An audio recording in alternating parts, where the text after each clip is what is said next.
Hi, and welcome to another episode of Starship Gaming. Before we get started, don't forget to like and subscribe and hit the bell if you want notifications of when we release more awesome videos. Now, today we are going to discuss, just briefly, the Google Stadia and why it is currently failing as of the release of this video. So let's get discussing. Or I should say, is it currently failing? Well, like I said, let's discuss. So, the Google Stadia has had a pretty tough time trying to integrate into the console market. And it's been plagued with a number of problems since it launched in November of 2019. The biggest complaint I'm hearing is that developers pretty much, first of all, there's two things I have to add to this. First, they said, first developers are saying Google didn't offer them enough money to make games for the Stadia. Of course, there's a number of titles available now, but it's all streaming. And the second thing is that they left it up to the developers and not Google to announce when these games would be released. That business model just isn't right when you think about it. I mean, you should be promoting... if it's releasing on your console, you should at least be helping them to promote it if you want your console to be successful.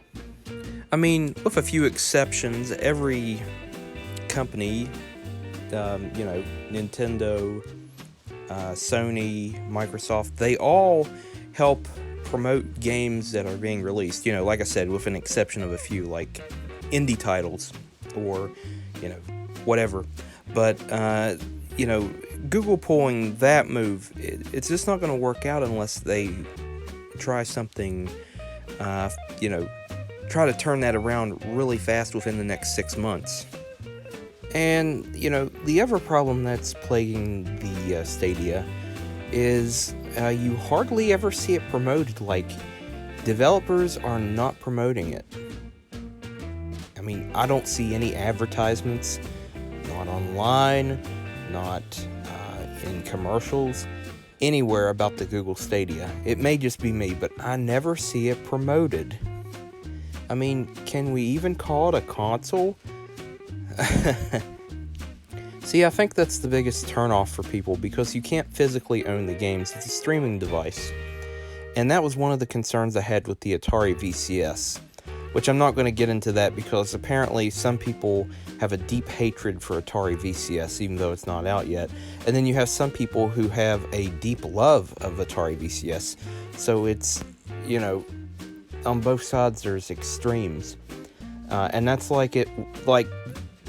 that's the way with streaming. You have people who only love streaming, and then you have people who only love, or I should say streaming or download, and then you have people who only love physical copies, and then you have the middle ground, who love both, one or the other.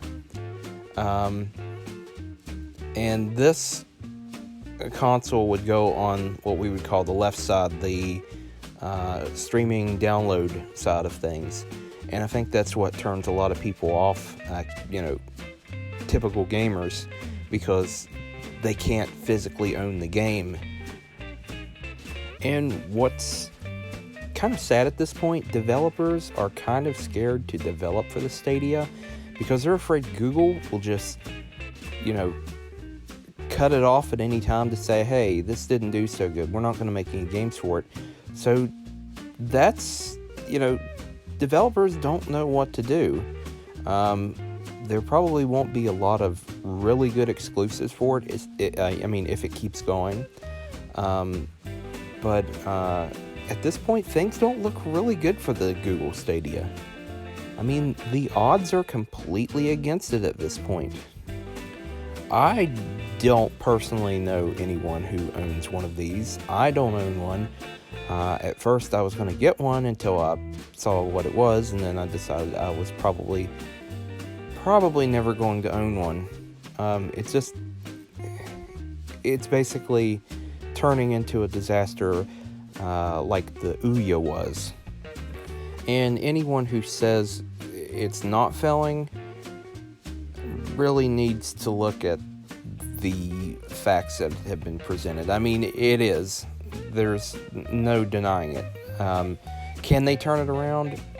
It's possible, but they need to do it fast, or this thing will not continue for more than 2 years on the market. I mean, you could say it would no longer be a console by January of 2022 unless they turn things around. So, my question for you is, do you plan on getting a Google Stadia? Why or why not? And, well, there's not really any other question. Do you plan on getting it? My second question is, do you think it will be discontinued in the near future, or the near future being anywhere from 6 months to a year or two down the road? Let me know in the comments down below. I'm not really bashing on the Google Stadia, but I don't have confidence in the product. It hasn't really presented anything different that I can't already do on Xbox One or even PlayStation 4. It's just not a fresh idea. I mean, it is fresh that it's a stream-only device, but it's in terms of stuff available for it, it's not really worth buying. If I'm going to waste money on something like this, I would probably buy an Xbox or a PlayStation 4 before I buy one of these, because there's better options out there. So answer those questions and let me know what you think. I mean, they can still turn things around, but at this point, we're just going to have to wait and see. I mean, I have confidence in Google. I use their products. I use a lot of Google products. This is just one. I mean, it could even turn out like the Google Glass. The Google Glass, nobody hardly bought. So we'll just wait and see. Maybe they can turn it around, or maybe it'll just not, this will be it, and then they'll just say, hey, we're gonna get out of the console market, we're gonna focus on PC gaming or something like that. But nobody really knows. Nobody knows at this point. So I hope you enjoyed today's episode. Don't forget to like and subscribe. It really helps out. It helps the channel grow, helps keep us motivated to keep making more awesome videos. And don't forget to hit the bell if you want notifications of when we release said awesome videos. So until next time, I will see ya.